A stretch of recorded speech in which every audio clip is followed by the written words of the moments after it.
If I don't personally know you, I don't care what you think, good or bad. Like, you could tell me that's so amazing and you're so amazing, blah, blah, blah. And if I don't know you, like, it's neutral to me. I don't care. Same thing is if I get a negative response, from someone I don't personally know, I don't care.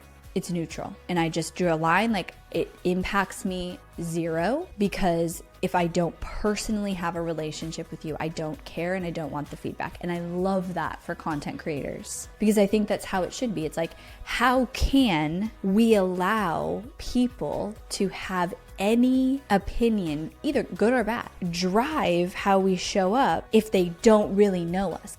Embodied CEOs don't chase trends. They pave the way. They lead from within, moved by purpose, unshaken by noise.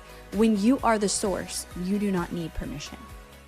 Hello, everybody. Welcome back to the podcast. I'm excited for this episode. I feel like it's going to be one of those that I just hit record. I've got the somewhat of the direction, but we'll just see what flows out of me. Man, so I went to a Dispenza event. We're not going to talk all about Dispenza this time. It was so different than the last time, in the sense that the first time I went was such a perspective shift. And when you have one of those perspective shifts that you're like, oh my God, like all these things kind of crack open and unfold and you can't unsee it and you can't unknow it. And so it makes such a big impact on your life, which is incredible.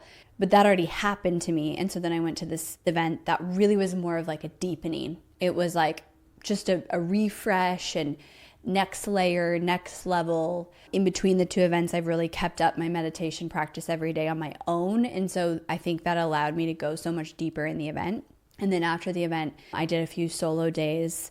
I love solo travel. I used to hate it. I used to be really scared of being like on my own because it would make me feel weird. But now, I don't know if it's being a mom or what, I love it. It's like one of my highest creativity times. And so it's my birthday month, and I told my husband, I just want this. I just want to be able to go from Dispenza and have 3 days in the mountains, kind of the mountains. Boulder's not really mountains, sort of, on my own. I want to work on some projects. I want to just walk around, just be with myself, which was really powerful after Dispenza. And there's a lot of shifting happening, which is something I want to talk about today. So not what the shifts are. I'm not there yet. I'm very much in a season of the next layer uncovered, and I am ready to really look at some things and walk through them that I've identified I have been avoiding. And I did some really powerful exercises that I'm going to share on here. But what I want to talk about as the theme is this realization I've had about how much fear runs a lot of our lives, even when we don't think it does. And the more I do this work, the more I realize how tricky and smart and powerful the subconscious mind is, and how much our life is just these programs and our brain and the nervous system dictating and creating this reality to essentially keep us safe. And it's wild. The deeper you go into the work, the more you realize oh my God, this runs so deep, and to the point where you can think you're not doing something, but you are doing it. And it's fascinating. So one of the biggest kind of takeaways for me was, there's so many, but one of the biggest things that I want to bring forward is I realized how I definitely would call myself somebody who is bold and, goes after things and isn't really afraid. But what I realized is I do that in certain areas and where it fits in a box. And then there's some areas that I do not do that. And I allow fear and scarcity or lack to dictate my actions and my thoughts and how I'm showing up. And it's tricky because it's not black and white. It's not obvious. But when you start investigating it and digging deeper, you realize that. And as I realize this, I realize how many people are operating this way, almost everyone. And here's the reality.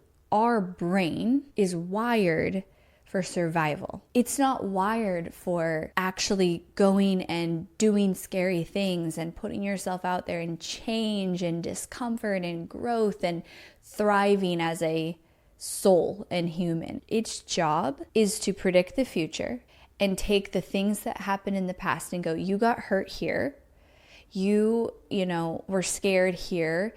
You felt isolated. You felt abandoned. We associate that with death. And so we're going to do everything we can to make sure that doesn't happen in the future. And it is tricky. Like, our subconscious and our brain is tricky, but it's also like so powerful. You watch it and you're like, I just had a conversation with my mentor, Samson, yesterday, who was like, he asks me a lot of questions as I work through things and doesn't ever tell me the answers, which can be kind of annoying, but I love it. And he got me to see, like, do you see how you've set this all up? Like, that's how powerful you are, is that you have, without even realizing it, created this entire reality and this entire, pattern for protection.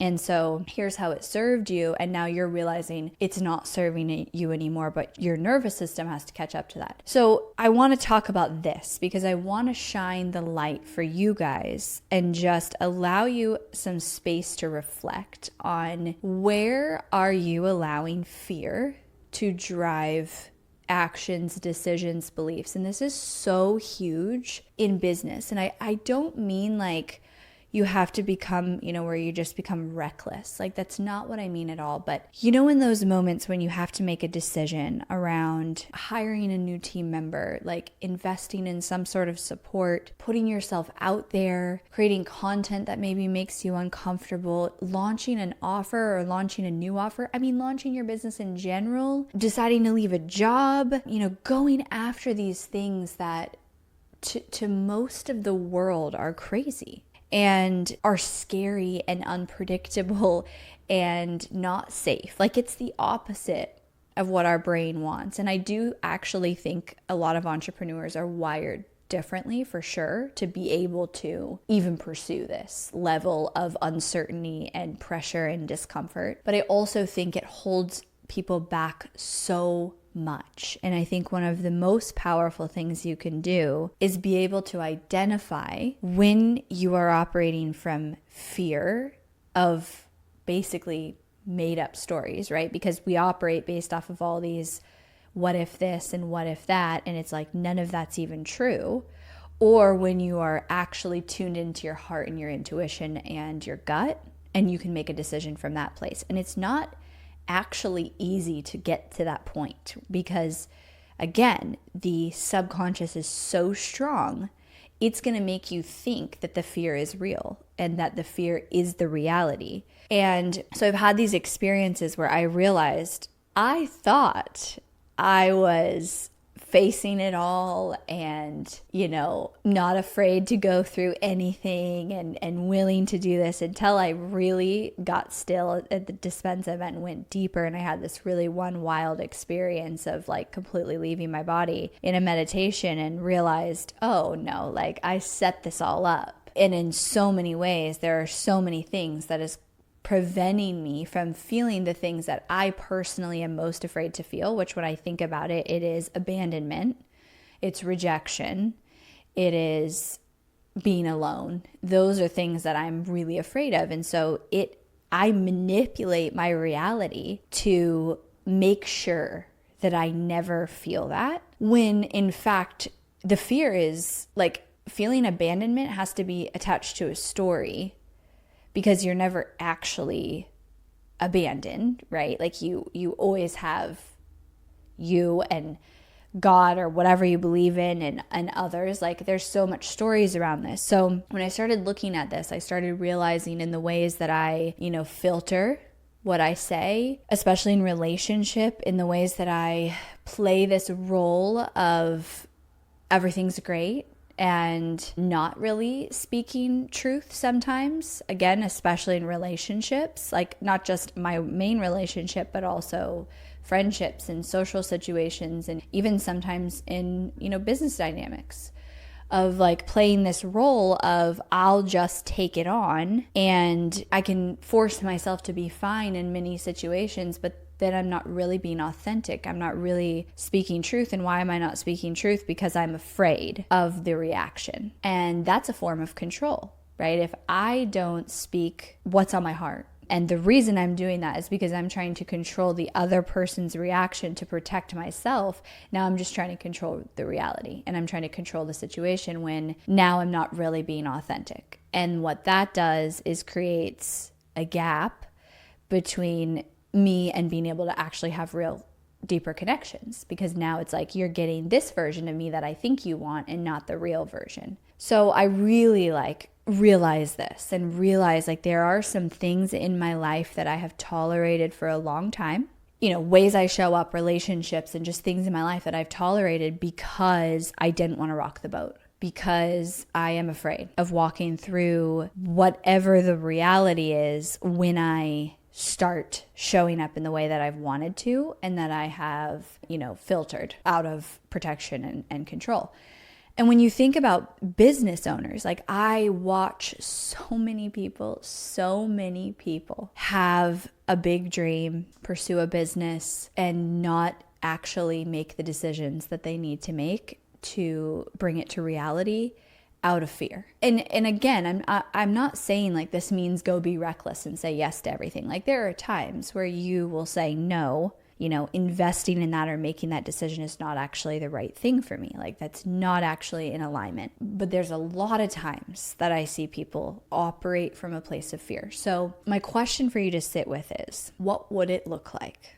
Just imagine in your business and in your life, if you were operating from a place of abundance, of wholeness, of safety, what would that look like? Because I think we often operate from a place of lack, of scarcity, of fear, because again, that's how we are wired. So we have to go against the programming. And it's just it's such a deeper level for me, because I never would have said I was someone who was operating out of lack or fear until I was okay, uncover, there's the surface, that looks as long as it's working well for me and I'm protected and I feel good and I don't have to face those things that feel like death.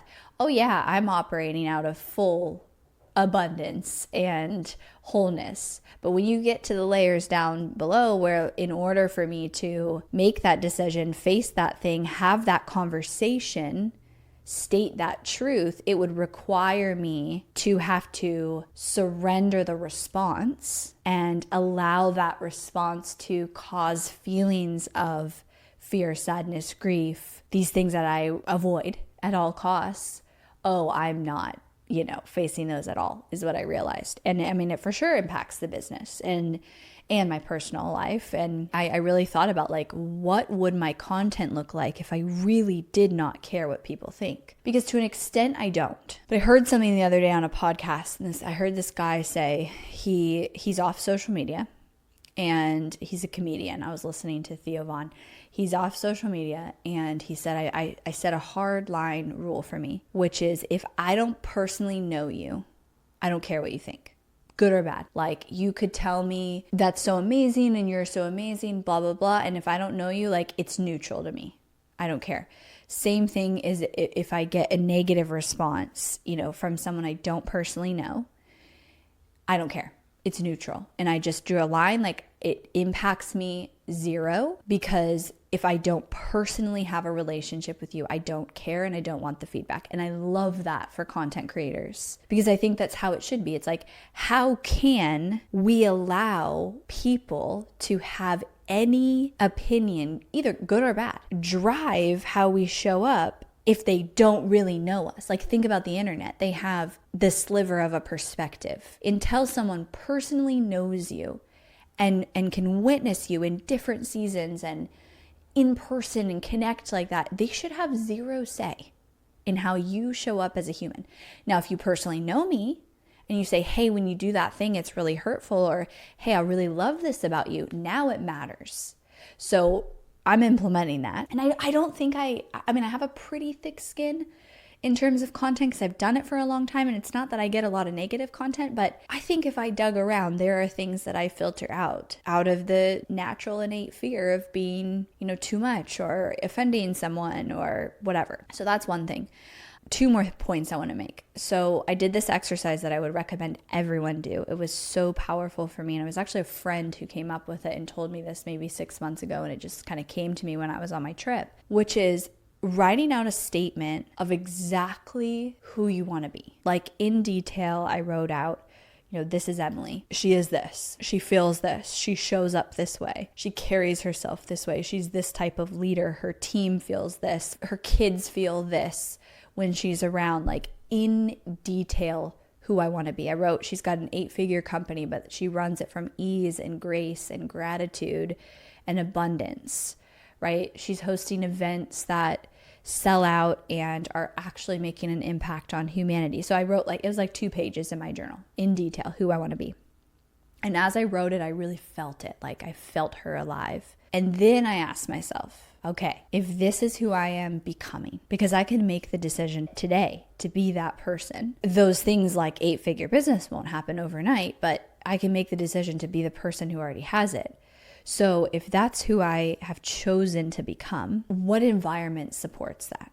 Meaning the actions I'm taking, the relationships I have, the habits, the ways that I'm showing up, like the environment around me, from people to actual, ways that time is spent, to my physical environment. Like what is the environment that supports this? And what's the environment that doesn't support it? And instantly I had so much clarity around relationships that maybe don't need to end, but need to shift. Things like for me, being on social media, I'm taking a pause, actively being on it, not creating content, but actively being on it.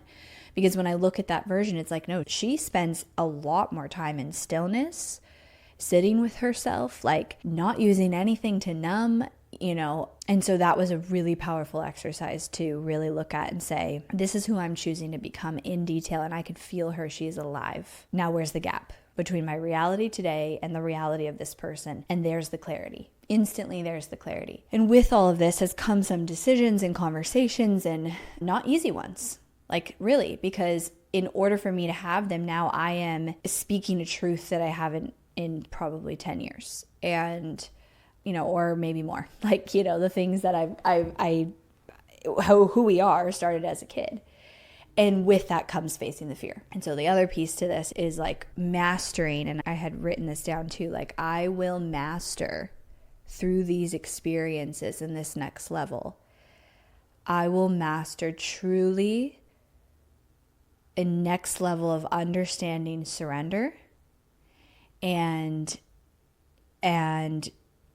the unknown, because Dispenza talks a lot about the unknown, right? Of allowing things to unfold and how much beauty is in the unknown. And that's like, again, for the brain, really hard. Brain loves predictable. And I would have loved to be like, yeah, I just let the unknown happen. But no, I control so much still subconsciously. And it's improving. It's another layer and another layer. And I think it'll be a lifetime thing for me. But I realized through some of these next levels that I get to walk through is it's going to force me to be in an environment that teaches my system true surrender and true embracing of the unknown. With that, as I was doing that exercise, I saw this video. And I love this concept. The creator definitely didn't make it up. I don't know where it exactly originated from, but it was, if your life was a movie and the audience was watching it unfold, what would they be screaming at the screen? What would they be saying? Just do it.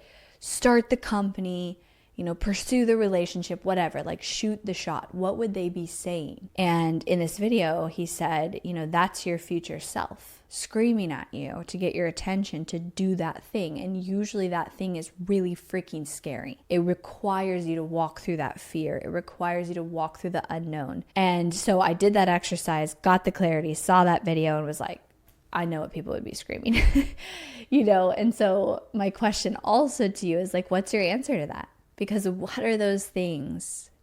Oh, also another thing I did was I read my journal from the last year. And there's a few things in the journal that just repeat themselves all the frickin' time.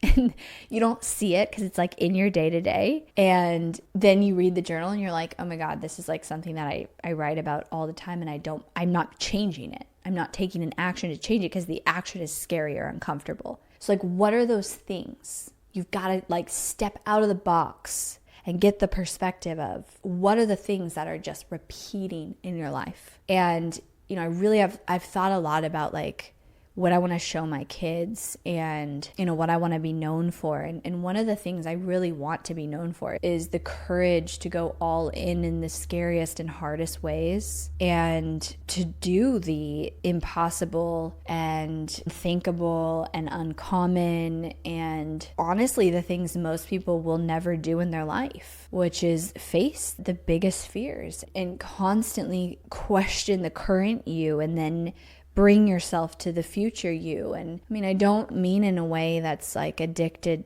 to growth, in personal development. I mean in a truly authentic way of like expansion from the soul. And I think a lot of us are in an environment where we don't do that. And, most people do the same thing every day and, live the same life and wake up and they're the same person. And I want to be and am committed to just radical expansion and growth, even in and especially in the most uncomfortable and scary ways, because I know that's where the most expansion happens. And it's like this beautiful dance when you're in that space. Like I can feel my system oscillate between like the fear and the what ifs and the emotions and then the peace and the joy and the excitement and the freedom. Because I really think on the other side of fear, on the other side of the fear of all of those things, of the abandonment, of the rejection, of the disappointment, on the other side of that is freedom and wholeness. And you feel so liberated when you finally are like, I am not allowing this fear to rule my life anymore. And this is coming from someone who does a lot of bold things, but I do a lot of bold things within the box of where my system and brain feels safe and in control. And I'm like, I'm ready for this. I'm ready to walk through the fire of the next level in like such a deep way, which only impacts and improves my events, my retreats, my ability to coach. Like I will lead the way. That is what I want to do. And last thing I'll say is one of the most powerful things in any of this is gratitude. Like gratitude is the ultimate state of receiving and of change, because I think we get very easily caught up in that victim, poor me, I'm so sad, or these things are happening to me. And one thing I love about my mentor, Samson, who I've had on the podcast, so you can go listen to our episode, but he really asks all these questions that get you to realize like you created all of this. As shitty as it might be, as hard as it might be, as painful as it might be, you created this reality, and a lot of it subconsciously. But what does that mean? If we created all of it, from the relationships and the dynamics and the patterns and the situations, like literally everything, look around, everything, you created it. What does that mean? It means we can change it. It means our power is not outsourced to anyone else but ourselves. And when you realize that, like when you have that realization in your life, you feel unstoppable, because you're like, okay, as hard as this might be, as shitty as this might feel, as challenging as this is, I created it. And if I take the accountability, then I can also take the accountability to change it. And then it's like, sky's the limit. I hope this was helpful. I have a very good feeling that the next 3 to 6 months are going to be really expansive for me. I am walking through that, so that I can show up continually as the best leader and the best version of me on here in my events, for my team, for my family, all of it. That's like my life mission. All right, everybody, I'll talk to you next time.